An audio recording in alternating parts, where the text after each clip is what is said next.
Okay, welcome to a new episode of Nate's MMA Corner. If you watch my show, you're in my corner. Today's episode is a post-fight show for UFC 217, and then I'll do another episode after this one pre-fight for Pettis and Poirier. So you get basically one giant episode, but split into two halves.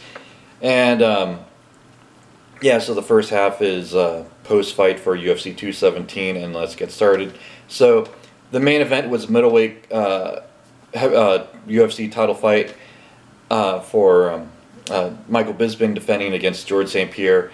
And oh man, this fight, I was on the edge of my seat. I knew Bisping would get taken down, but how would he be able to handle it, and would he be able to get back up? And he did. However, George St-Pierre was a better fighter that night, and George St-Pierre won technical submission rear naked choke round 3. I couldn't believe it that George St-Pierre got a finish for the first time in how many years. This not including his 4-year layoff. And Michael Bisping, I thought, was going to knock out George St-Pierre, and it looked like he may have at one point. I mean, he was teeing off on George St-Pierre, and I was like, oh, okay, here we go. And round 2 looked like it was in favor of Michael Bisping, and I was like, okay, here we go. Maybe each round is gonna get better and better for Bisping. And then round 3 goes, and man, Bisping gets ground and pounded and then submitted, and oh yeah, I was devastated. I couldn't believe it. So George St-Pierre, happy for him. He's a great fighter, and I'm sure he's a good guy. Winning that middleweight championship and being now a 2-division champ in UFC history. Wow. So hopefully he fights Robert Whittaker next and unifies the belts. Then in the bantamweight division, in the co-main event, we had for the UFC bantamweight championship, Cody Garbrandt defending against TJ Dillashaw. And I thought this fight was going to go to a decision. It could go either way. And I had, like I said, on my pre-fight, 51% chance Cody Garbrandt would win, and 49% TJ. That's how close I had this fight. And the first round goes, and Cody Garbrandt, in my opinion, won the first round. And I thought, okay, here we go. Cody Garbrandt's going to win, maybe 2 or 3 rounds and then win a decision.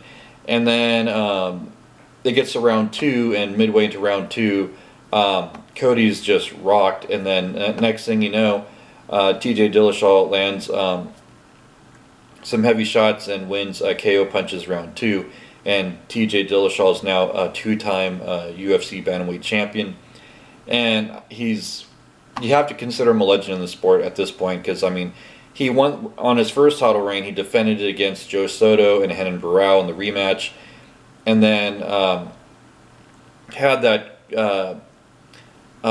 debatable loss against Dominic Cruz, where he lost the title, and then now TJ Dillashaw comes back and he wins the belt again.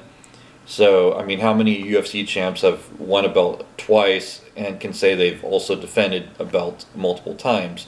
So as far as I'm concerned, TJ Dillashaw is going to be in the Hall of Fame.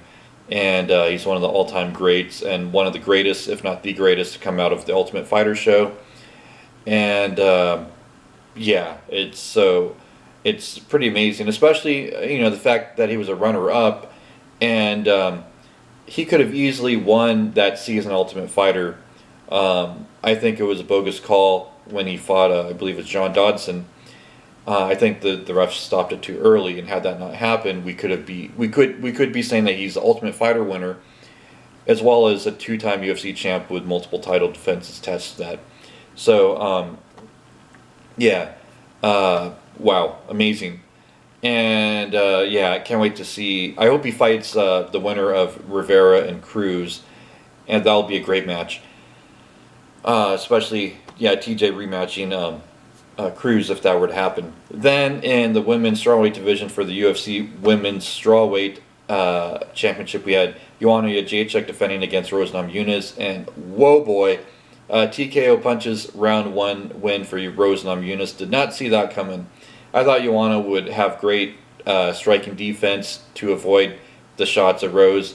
And Joanna still has great striking defense, but just Rose was able to catch her early, and yeah, 3 minutes 3 seconds TKO punches, round one victory for Rose. And wow, I I was in shock and disbelief. I thought Rose may take this fight to the ground, and yeah, it was.